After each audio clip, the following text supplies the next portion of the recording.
أعوذ بالله من الشيطان الرجيم. بسم الله الرحمن الرحيم. الحمد لله والصلاة والسلام على سيدنا رسول الله وعلى آله وصحابته ومن اتبع هداه. اللهم علمنا ما ينفعنا وانفعنا بما علمتنا واجعلنا من الراشدين آمين. أما بعد، فقال المصنف رحمه الله تعالى: قال ثم يخرج غداة التروية. Biz o'tgan darsda haj yoki umrga kelgan kishilarningki tavaful qudum Makka qilgan faoliyatini tamomlab qo'ygan. Undan keyin haj ifrod, haj qiron qilganlar Makkada ehromlik holatida saqlaydi dedi. Haj tamattu qilganlar ehromdan chiqib, kiyimni kiyib, erkin azoda saqlab turdi. Zulhijjaning 8-kuni Yawm tarviya Minaga ma'lum kunda ehromli kishilar ehromlik holatida ma'lum haj tamattu uchun ehromdan chiqayotganlar o'zi turayotgan yotoq mehmon kishilardan ehrom bog'lab Minaga ma'lum. Qachon ma'lum desak, bomdan o'qib nashtis qilib kun chiqqandan keyin Minaga ma'lum. Ammo 8-kunda ilgari zarur ishlardan biri cho'qim shu haj faoliyatining jarayonini dars qilib o'g'itib 7-kuni masalan Mina mashdan bir kun burun Mina Arfat Muzdalifadagi haj faoliyatlarini aniq tushuntirib dars qilinishi lozim. Ya'ni o'shaga chiqgan hojilar buni o'rganilishi intayin zarur. Xatolik qilib haj kam bo'lib qolmaslikda, qon kep qolmaslik uchun tarbiya degan so'z shu kunni yawm tarbiya deb atamasmi? Nima uchun shunday atalgan desa, bu irtiba, ya'ni suv ichish, sug'urish, shu munosabatda shu so'zdan kelgan deyilibdi. Mina Arfatlarga chiqishdan burun Minada quduq yoki nas bo'lmag'achqa tugilarni sug'urib, o'zi ichish va tarbiyash uchun suvni qachilab elib olgan kun, yana shu Minaga chiqish tayyorlik qilgan kun demoqchi. Yani bir qarashda İbrahim Aleyhisselam'a Allah Teala oğlu İsmail Aleyhisselam'ı boğuzlaşını emir qilgandan keyin tarbiya deb atalgan taravva. Bir kun shunda bir o'zini tutulib, tafakkur qilib, saqlab turganlik uchun tarbiya deb atalgan deyilibdi. Yoki imom mush kunda Minaga to'plangan hojilarga haj faoliyatlarini rivoyat qilib, so'zlab turganlik uchun ehrom bog'lab yoki ehromga Makkadan shu otlangan chog'dan tortib talbiya, zikr, tahlil, duoni tashlamay har qanday ahvolda turdi. Wa huwa thaminu Zulhijja. Yawm tarbiya Zulhijja oyining 8-kuni ila Minaga. Mina desam bo'ldi, Mina desam bo'ldi. Masruf, g'ayr masruf. Nima uchun Mina deb atalgan?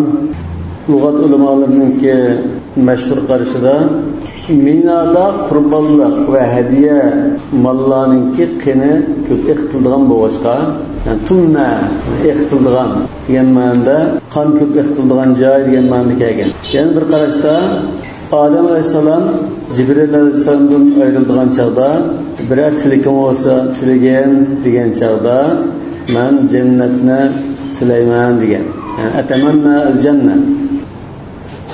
Mina Makkadan 3 mil, yani 5 kilometr adlı. Hazır Makke'nin bazı mahalleleri Mina tutuşup getirdi. Peki şehrin mescidden mansaq 5 kilometr etrafında. Ne çıkılı buldu? Varlıkta bir tünel var, eğer tünelden ne olmuşsa asalım çıkıldı. Feyenzilu bi kurbi mescidil khayfi. Mina çıkıldıyken Mescidil Khayf'nin yeniga düşüdü. Khayf diyen söz da tağının bağırı emas. Vadinin en çukur oymalık emas, olsa üstürek tağının bekine degендek bunda bir mescid oğaşqa Mescidil Khayf deb atalgan. Bu şu Mescidil Khayf'nin qiyishiga berib tushish yani bir mezzetde mustahab. Çünkü Resulullah sallallahu aleyhi ve sellem şey düşken bu oğaşqa. فيبيت بها حتى يصلي الفجر يوم عرفة من أشكر أتسى أربعة كنا بمدن نقوان قدر شو جيدا كيسي قندو فيصلي بمن الظهر والعصر والمغرب والعشاء والفجر. Demek Mina'da 5 namazını okudu. Yawm tarbiya etganda bamdadni Makke'da o'qib chiqdi. Mina chiqqandan keyin peshim, asr, sham, tan va atsi atiganda banda namozni o'qiydi. Bu namozlarni qasr qilib o'qiydi. Jamlamay har birini o'z vaqtida degan qasr qilib o'qiydi. Makka sirtidan kelganda shunday, lekin Makkalik bo'lib qolsa to'liq o'qiydi. Ham shu Minada namozni qasr qilishning sababi haqida ulamolar qarashda, ya'ni tahlil qilib, nima uchun qasr o'qiladi Minada degan masalada birinchi qarashda safar bo'lganlik uchun. Safar bo'lganlik uchun desa, Makkalik qasr qilmaydi degan gap chiqadi. Chunki musafir bo'lmag'achqa. İkinci qarash linnusuk. Bu haj faoliyati sababidan qasr qilish yo'l qo'yilgan. Chunki haj jafoli qo'llikdan buni yengillatish uchun shunda qilgandir. O chog'da musafir bo'lsin, bo'lmasin qasr qiladi degan gap chiqadi. Shuni qarashda jafo mushaqqat bo'lgan bo'lsin. Ammo yolg'iz o'quvchi jamoat bilan o'qimay, yolg'iz o'qigan taqdirda xolisa qasr qilib o'qiydi, xolisa to'liq o'qiydi. Biz kitob salatda bayon qilib o'tgan Hanafi mazhabining qarashida Arafat va Muzdalifadan boshqa o'rinlarda jamlab o'qish yo'q degan. Nima? Jamlab o'qish ba'd desimi faqatlan shakli jihatdan jamlab o'qigandek, lekin har ikkisi o'z vaqtida o'qilgan bo'lsa, jamu suri bo'lib joiz bo'ladi. Namoz o'rniga o'qib qolsin desa, hech bir roqdan zalda qasr o'qiyversa bo'lganda. Yo'q, bu sizning shay bağlandan keyin necha kun turishlariga bog'liq. 15 kundan ortiq turgan bo'lsalar, to'liq o'qiydi. Unda az turib qolsa qasr. Bunda olgan Minada har bir namozni o'z vaqtida qasr qilib o'qiymiz. Hajga borgan vaqtida chedirda shu g'alib bo'ldi. Qasr qilib o'qiymiz. Qasr qilib o'qiymiz degan bu nima uchun qasr qilib o'qiymiz? Jamlab o'qimaydigan demaymiz deb g'ulg'ulli paydo bo'ldi. Müşün yana qilsam tutasan. Ham shu qasr qilib o'qisa joizligida ijmo. Qasr qilib o'qishdan joizligida ijmo. İmam Müslim İbn Umar radhiyallohu anhu rivoyat qilgan bir hadisda qala salla Rasululloh sallallohu alayhi vasallam bina rak'atayn va Abu Bakr ba'dahu va Umar ba'da Abi Bakr va Uthman sadran min khilafatihi thumma inna Uthman salla ba'du arba'an. Rasulullah va keyingi xalifalar Abu Bakr, Umar, Osman bular Minada 2 rakatdan o'qigan qasr. Hazrat Osmanning oxirgi davrida Hazrat Osman 4 rakat o'qigan. 4 rakat o'qiganligi nima uchun desak, Hazrat Osman radhiyallohu anhu Makkadan o'ylangan. Makkalik bo'lg'achqa 4 rakat to'liq o'qiydi deb shunda o'qigan. Bu nimaning dalili? Bayatin dedik, qasr qilishning sababi safar. Qasr qilishning sababi safar degan tahlilni kuchlantirdi. Yani Hazrat Osman musafir emas, Makkalikda to'liq o'qigan. Agar nusib desak, ajbalik uchun ya qiyinchilik uchun bunda qasr qilish ruxsat qilingan desak, qiyinchilik Makkalikligimi o'xshashdi. قال هكذا فعل جبرائيل بإبراهيم ومحمد عليهم السلام. Bazı acizler dışında şunda kelgan, lekin bu yerda hozir asosiy nurimiz Rasululloh sallallohu alayhi vasallamningki shunda qilganligi. Mana shu Minada shu 5 namozni o'qiganligi, qasr qilib o'qiganligi, jamlay o'qiganligi shu dalil. وهو المنقول من نسك رسول الله صلى الله عليه وسلم. كينك بتا وهو المنقول من نسك رسول الله صلى الله عليه وسلم ففي حديث جابر رضي الله عنه الطويل في مسلم فلما كان يوم التروية توجهوا إلى منى فأهلوا بالحج وركب رسول الله صلى الله عليه وسلم فصلى بها الظهر والعصر والمغرب والعشاء والفجر ثم مكث قليلا حتى طلعت الشمس. Şey Müslim hadis. Yani bir hadiste İbn Abbas radhiyallahu anhuma rivayet qildi, Abu Davud rivayet qilgan sahih hadisga أن النبي صلى الله عليه وسلم صلى الظهر يوم التروية بمنى وصلى الغداة يوم عرفة بها. قال وهذه البيتوتة سنة. Şu güne keçisi Mina'da qo'nash, yani mush qo'nash hukmi sunnatdir. Mush qo'nashning hukmi sunnat, Mina'da ashbash namozni o'qish sunnat. Bundan keyin uzrlik bo'lib, bu sunnatga amal qilmay qolsa gunoh bo'lmaydi. Uzrsiz amal qilmay qolsa makruh. en afzal ve Resulullah sallallahu aleyhi ve sellem'e iktida qilishni tashlab qo'ygan bo'ldi.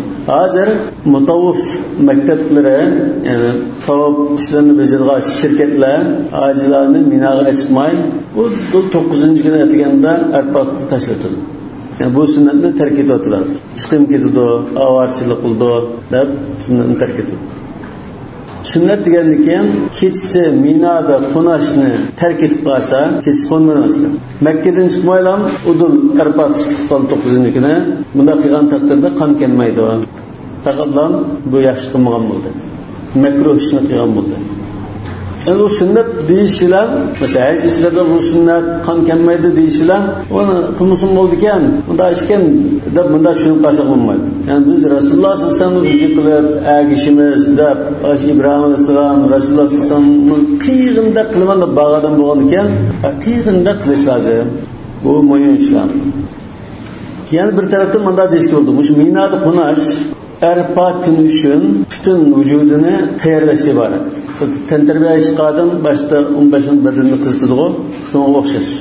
Shu muhim kunga oldidan Minoga chiqib, bir kun turib, o'zining ruhiy ma'naviyatini tayyorlab, o Mekke'den udul çıksa, şehrin içinden varan çürün, galva, başka her türlü insan canlıklarından nasilden udul Arafat çıksa, belki bunda teyarlanış bulması. Hatta mesela periz namazlar için mi? Periz namazların aldığı sünnet namazlarını periz namazlar için teyarlanış da para ediyorlar. Aynen mühim bir ibadetke teyarlık kılışı ibaret. Çünkü bu sünnet namaz kılmasın oldukken de sal karışmamaydı. قال ولو بات بمكة وصلى هذه الصلوات بها جاز. Keçse Minoda qo'nmay, Makkada qo'nyapti Minoda ishlataqda va shu 5 namozni Minoda o'qimay, Makkada o'qib qolsa, bo'pti mayli. Jaza degan ba'zi yerda umi to'g'ri bo'lardi, chataqo degan gap emas. Bo'pti maylandi. Jazolansa qon kelmaydi, lekin boshqa gap qilolmaydi bunaqa. Mayli. لأنه لا نسك بمنى هذا اليوم. Mayli bo'pti deymiz, nima uchun desa, Minoda shu kuni shu 5 vaqt namozini o'qishdan boshqa alohida qiladigan bir faoliyat yo'q. Faqat mana shunda o'zini tayyorlab o'tirgan. وقد أساء لمخالفته السنة.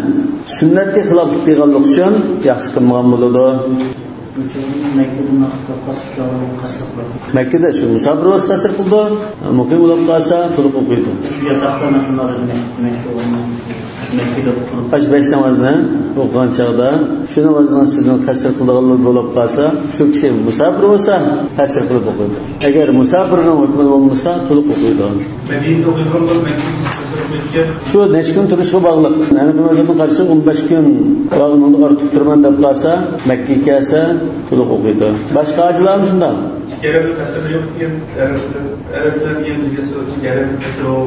Eğer imam hüda kıysan var, imam tutup okuydu. Mecbur tutup okuyulan yer. Peki üzerine okuyasanlar kısır kılsan. Peki herhalde kısır okuyduğun, ülkep kalsan, yalnız okuyduğun kısır okuyduğun tutup okuydu.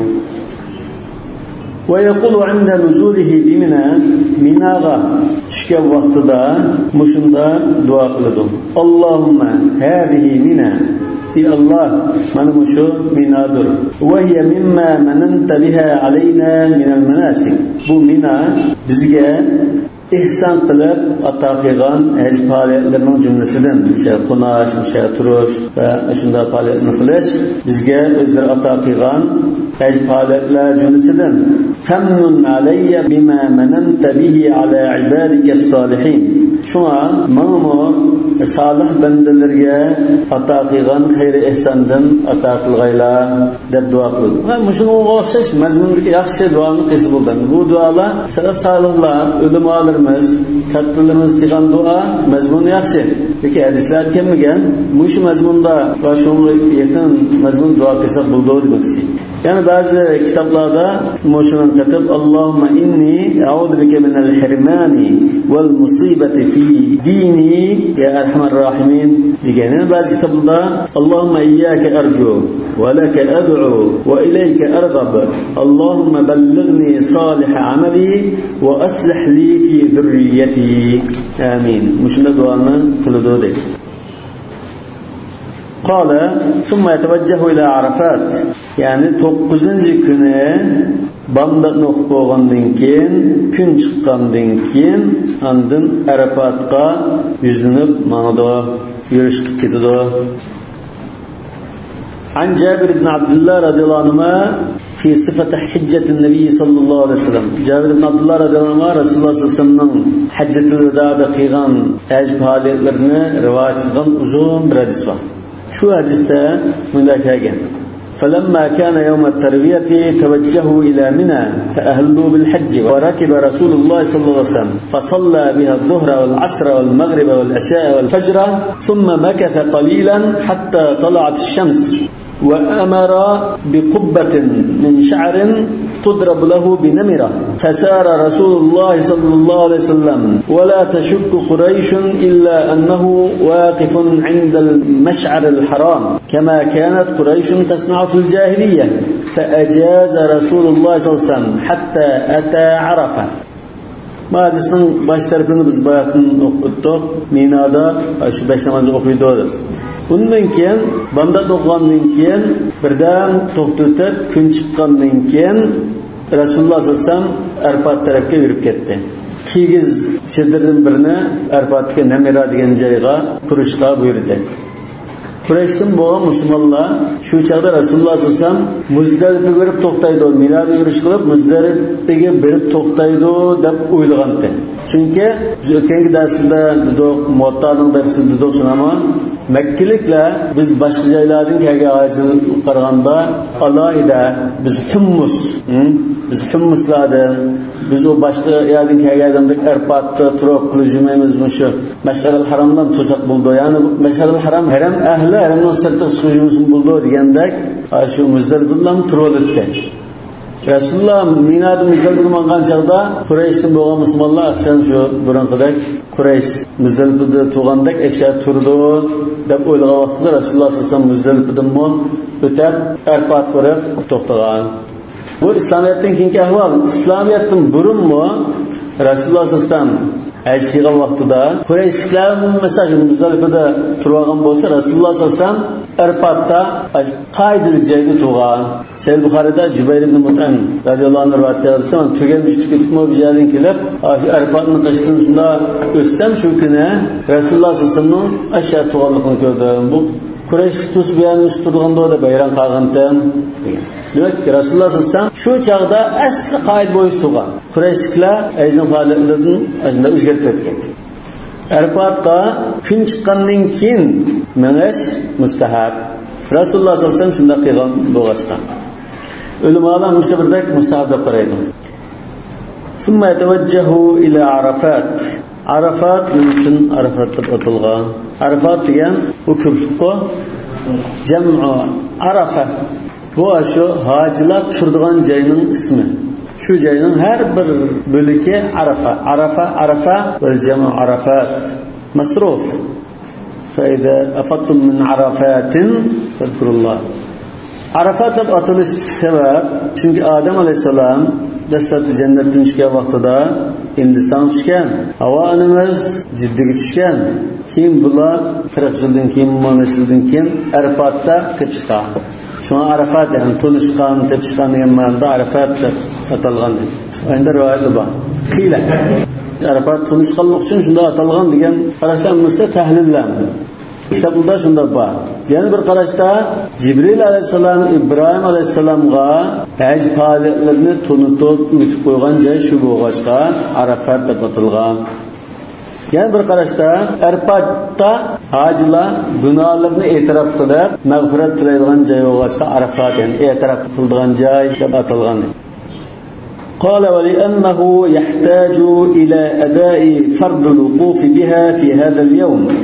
Niçin Arfat qilmoqda Rasululloh sallallohu alayhi vasallam shu chaqda Arfat qilmoqlik uchun va yana Arfatda hajning asos rukni bo'lgan Arfat turishdan iborat muhim bir ibodat ado qilingan bo'lg'achqa shu yerga ma'noda va yanzilu biha ya'ni bi Arafat Arfat qilgandan keyin Arfatningki shu mavqifning qaysi joyda tursa bo'lardi.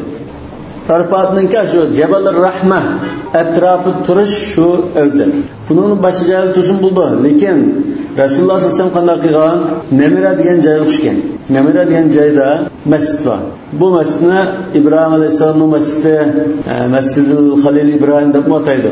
Yoki hozir Masjidul Namira deb ataydi. Lekin bu yerga tushgan vaqtida diqqat qilganimiz, Namiraningki qibla tarafdagi bir qism joy bu Arfat tava emas. Arfatniki unda chegara belgilari tiklab qo'yilgan shu atrofda. Ba'zi kishilar uqmay Arfatning sirtida Muzdalifa taraf turib qoladi. Ay masjidning bir qismi Arfatning sirtida bo'lishi mumkin. Shu Masjid Namiraning bir qismi. Shuni buni diqqat qilib, Arfat doirasida turish qattiq diqqat qilish lozim. Bu asosda Jabal Rahmat tarafı tursa, yaxshi. Chunki Rasululloh sollallohu alayhi vasallam Namira degan joyga tushib, o'sha xutba so'zlab, peshin bilan asrni o'qib, darhol mavqifga, ya'ni Arafat tarafga minib ketgan. Rasulullohning bu yerga tushganligi o'sha tushib bir namoz o'qilib, uni minish uchun bo'lgan bo'lishi mumkin, yoki Arafat darsi o'qishga o'xshashda shu yerda qilgan bo'lishi mumkin. Lekin biz hamda o masjidga bir tushib, ya namoz o'qib, oyoq berib qilmagandik ekan, hozir sharoitda chetdan topolmaymiz, yo'l yurgitimiz, bunda bo'lgan ekan, biz u dol shu mavqifga berib, shu yerda peshin bilan asrni o'qib, talbiya va tahlil aytib turishimiz lozim. قال فإذا زالت الشمس توضأ أو اغتسل. Kun qayralgandan keyin namozga olganda kishi tartib oladi yoki imkon bo'lsa yuyinadi, to'siq qiladi. Li'annahu yawm jam'in fayustahabbu lahu al-ghusl. Chunki bu nurg'un insonlar to'planadigan, istansilik bo'ladigan bir kun. Shunda bo'lg'achqa xuddi juma kuniga, hayit kunlariga g'usl qilish mustahab bo'lgandek, Arafat kuni uchunmi g'usl qilish mustahab bo'ladi. Yani bir mazhabdagi ba'zi qarashda, hozirroq qarashda, o'sha Arafat kuniga yuyinish sunnat deb qaralgan. Rasululloh sollallohu alayhi vasallam yuyingan bo'lg'achqa sunnat deb qaralgan.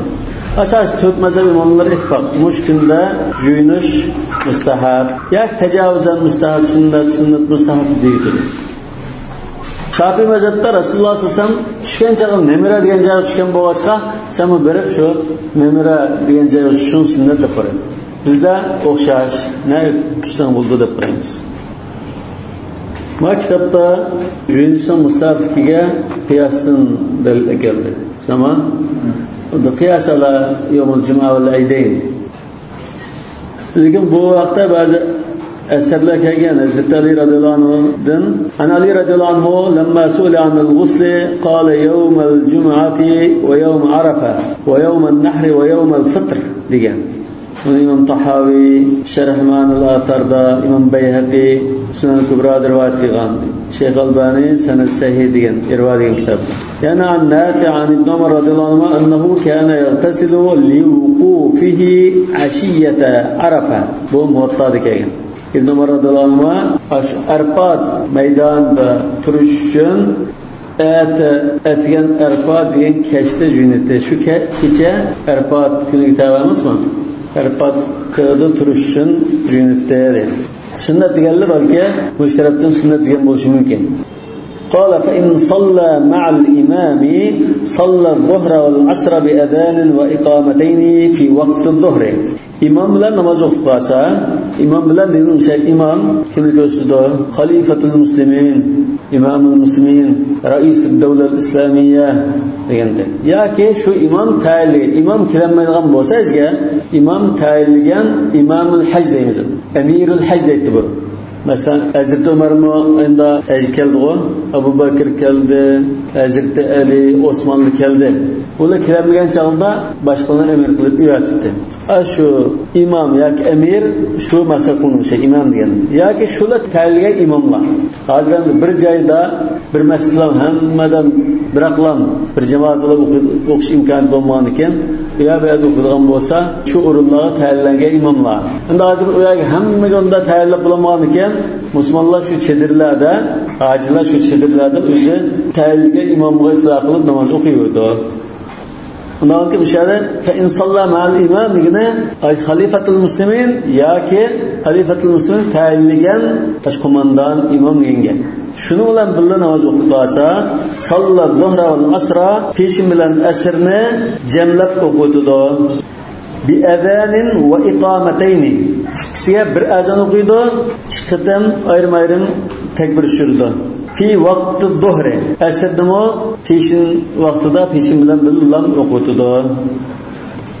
Jami taqdim peshin vaqtida asrdimi birga vaqtini ilgari surib o'qitdi. Bunda ijmo var. Yani barliq ulamolar ijmo qilgan. Bu icma bağlılığına İmam Nevevi, İbn Abdülbar, İbn Munzir, İbn Daqiq al-Eid, İmam İbn Teymiye qatorliq shu katta mo'tavir ulamolar naql qilgan. Bunda jamlab o'qishni bu sunnat. Nima uchun desa, faqat tavatara an-naqlu an Rasululloh sallallohu alayhi vasallam bil jam' baynahuma. Rasululloh sallallohu alayhi vasallam mush o'rinda peshin bilan asrni peshinning vaqtida jamlab o'qiganligi haqida mutawatir rivoyatlar kelgan.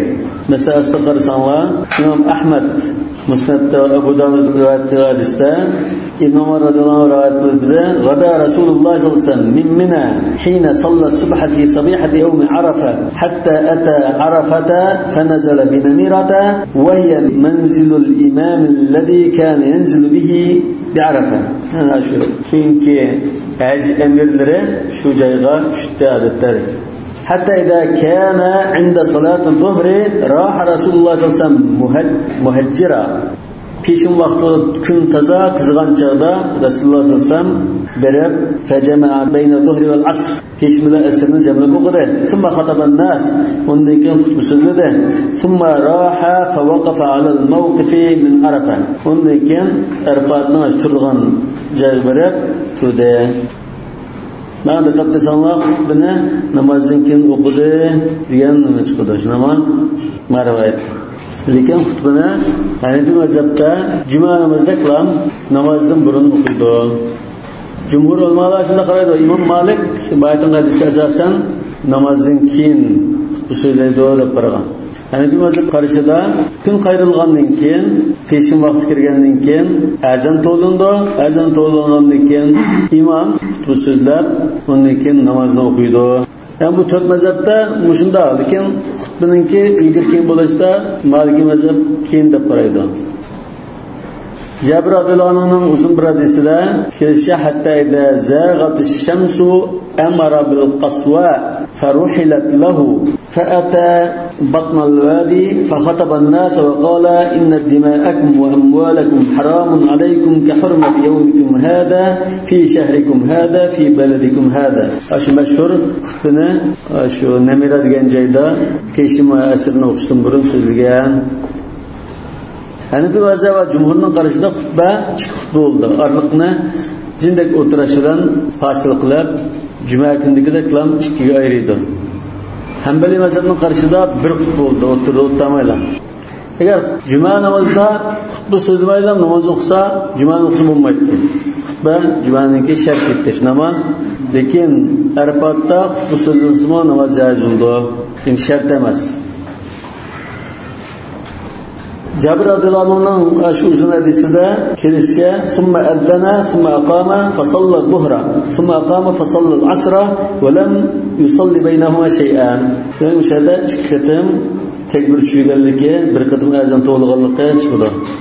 Wa rawa Jabir radhiyallohu anhu bi adhan wa iqamatayn. Mushadis shu. İmam Malik rahmetullahi alayhi ikki namozga ikki azon to'laydi degan. Masayidis İmam Malikqa qarta Hanafi mazhabning dalili bo'ldi. Yani jumhurning dalili bo'ladi. Sayidis bo'ladi. Bunun jarayoni qanday bo'lsa, va huwa an yu'addina va yuqima al-zuhr. Oldindan peshinga azon to'lab, takbir tushirib peshinni o'qiydi. Thumma yuqimu lil-asr. Undan keyin peshinni o'qib bo'lgandan keyin asrga takbir to'lab o'qiydi. لأنها تؤدى في غير وقتها. Nima uchun buning azon to'lmaydi, peshin bilan azon to'ldi desa, chunki u o'z vaqtida o'qilmay, peshinning vaqtida o'qilganligi uchun azon to'lmaydi. Yoki shu bir azonda shu kunda ikkisini jamlab o'qiydigan qoida bo'lg'achqa, shu bir azon ikki namozni o'qishga kifoya desak bo'ldi. Fa yuqimu i'laman lahum. Shunda yana bir qatam takbir etishning sababi, asrga ayrim takbir etishning sababi shu desa, bu o'z vaqtida o'qilmagan namoz o'qishga boshqalarga uqtirib qo'yish uchun hozir yana asrni o'qitimiz tayyorlik qiling sabrashlab turishsin dedi.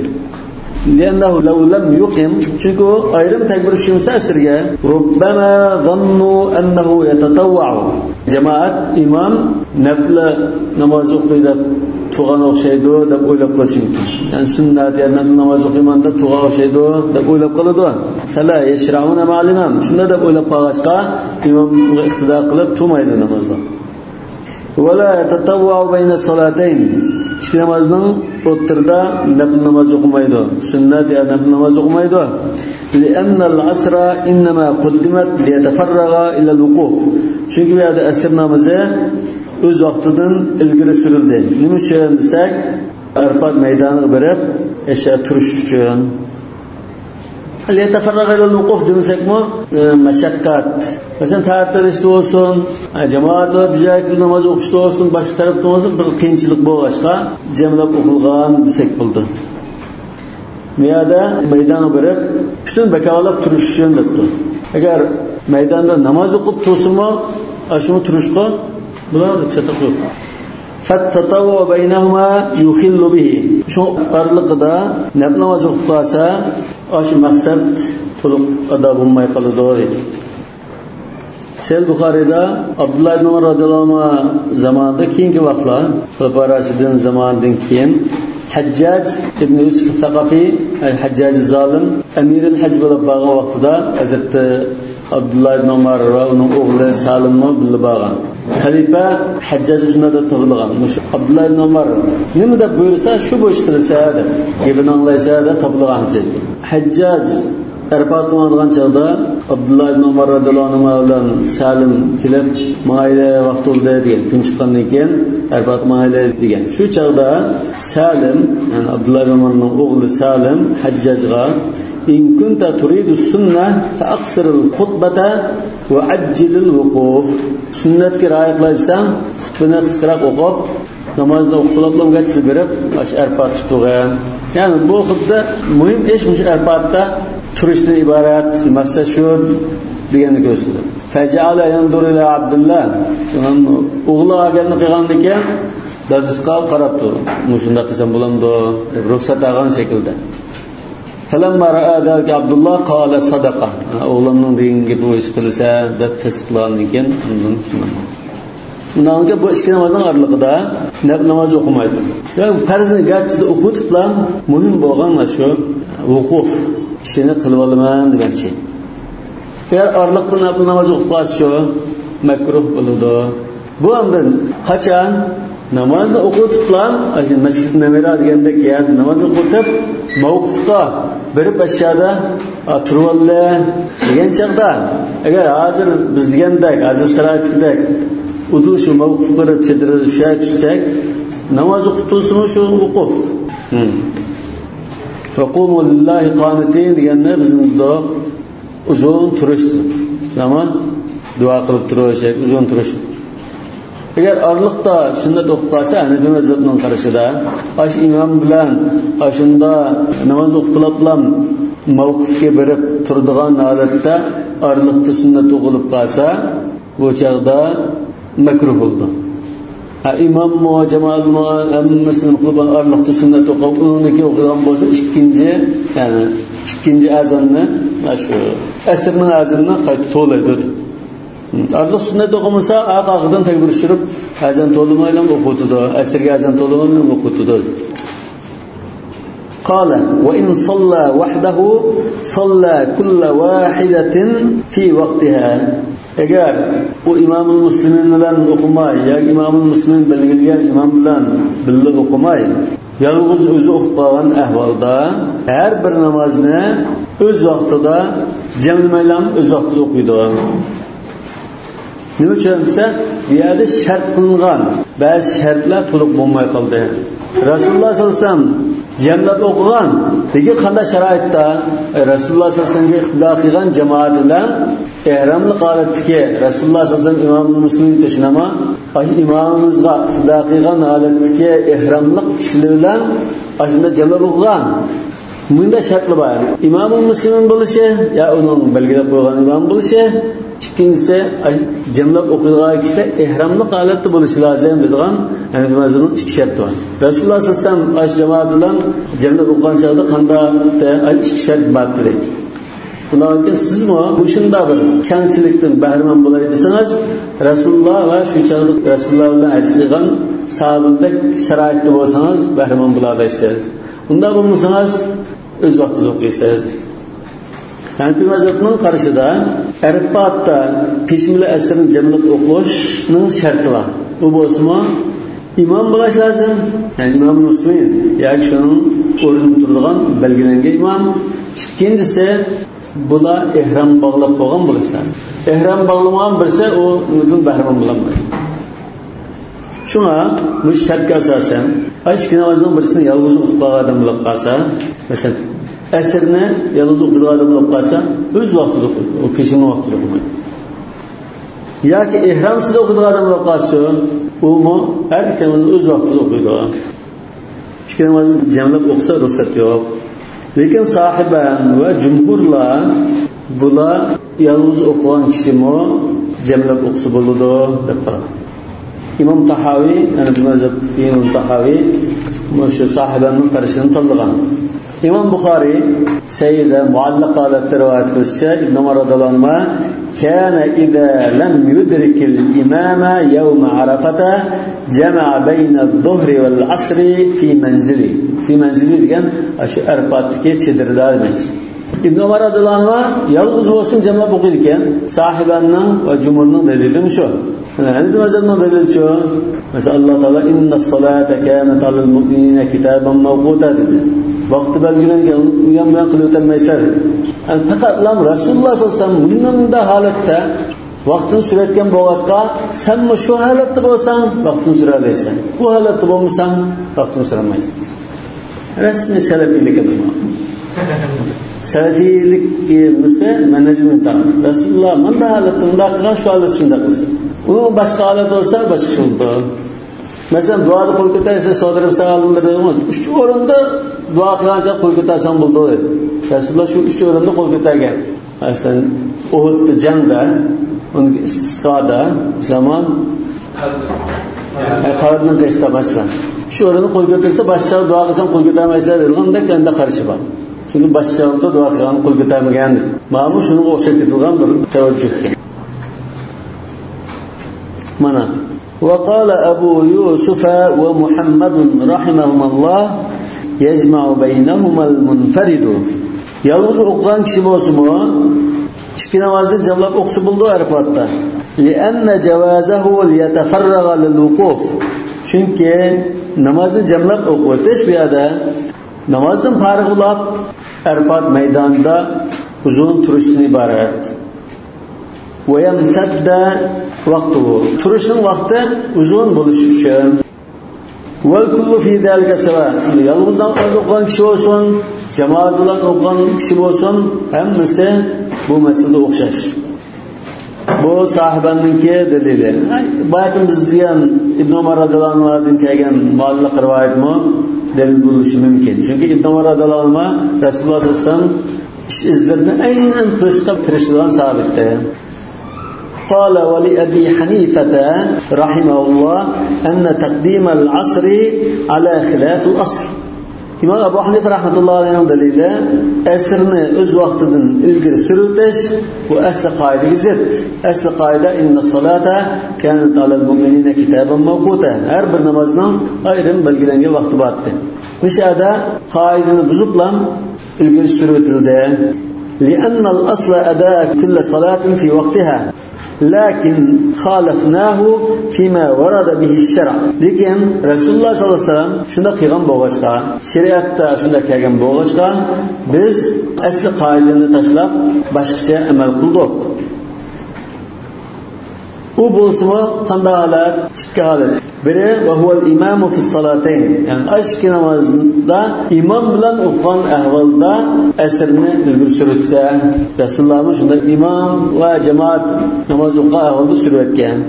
Ikkinchisi val ihromu bil hajj qabla az-zawal. Kun qayrilishdan burun, ya'ni aytgan tarafda ihrom bog'lab bo'lgan kishi bo'lishi lozim. Şuna göre iki şart var. Namazını jamlash uchun Arafatda iki şart var. Birisi imam bilan jamoat bo'lib namoz o'qish, ikkinchisi peshindan burun ihrom bog'lab bo'lgan odam bo'lish lozim. Rasululloh sallallohu alayhi vasallam peshin burun ihrom bog'lab bo'lgan. Masalan, birisi kechikdilar, peshin bilan asr oraliqda ulgurib Arafat chiqdi dedi. Aeroplan shunda kechikdilar, udul nimaga aydirimdilar. Arafat tashlab qo'ygan bo'lsa, ihromni shu chaqdan tortib bog'lagan bo'lsa, uningga bu jamlash ruxsati yo'q. Wa fima adahu mushkil holatdan boshqa holatlarda baqiya al-asl asli qoida bo'yicha o'z vaqtida o'qiladigan holat qoldi deydi. Bundan keyin kun qarisidan burun ihrom bog'lagan kishi bo'lib qolsa, imom bilan namoz o'qisa jamlab o'qiy oladi deydi.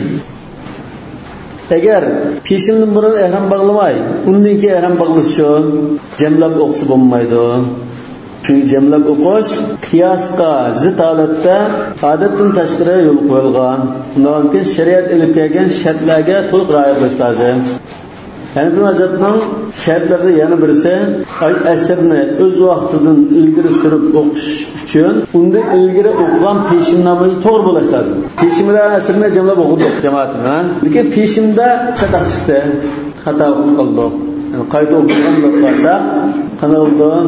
Biz asrni o'qib bo'lganda peshindan o'qisak bo'ldi demay, ya'ni peshin va asrni ikkisini birga o'qiymiz.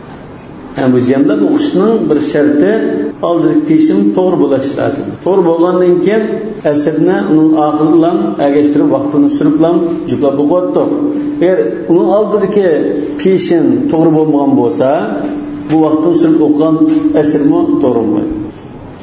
Asrni to'g'ri o'qib bo'lgan taqdirdami, peshin buzilib ketgan bo'lsa, ya'ni peshin bilan asrni ikkilisini qayta o'qiysiz. Ya mesela namoz o'qib bo'lgandan keyin biz jamoatdan birisi namoz bunda peshinni bunda o'qib qoldik bo'yatdan chataq qarasak ras chataq o'qib masalan qada qilamiz peshin bilan asrni ikkilis qayta o'qiymiz. Inşallah bo'lsin. Subhanakallahumma bihamdik ashhadu an la ilaha illa ant astaghfiruka va atubu ilayk. Shunga yalbaman Arafatda qachon o'qiymiz? Jami o'qas. Lekin musafir mesela yalnız o'qigan taqdirda musafir bo'lib qolsa qasr o'qiydi, makka bo'lib qolsa to'liq o'qiydi. Lekin imom iqtido qilgan ahvolda agar imom to'liq o'qib qolsa qasr o'qiydigan odamni to'liq o'qiydi.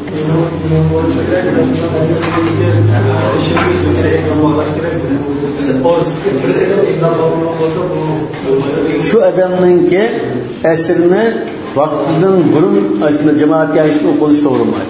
Bu adam o'z vaqtida o'qiydi. Asrdan chada chiqmasa asrdan o'qiydi. Chunki oldin peshin to'g'ri. Undan keyin peshinga asrni juplatadi. Bu lekin o'z yolg'iz o'qisa, jamlab o'qimaydi, o'z vaqtida o'qiydi.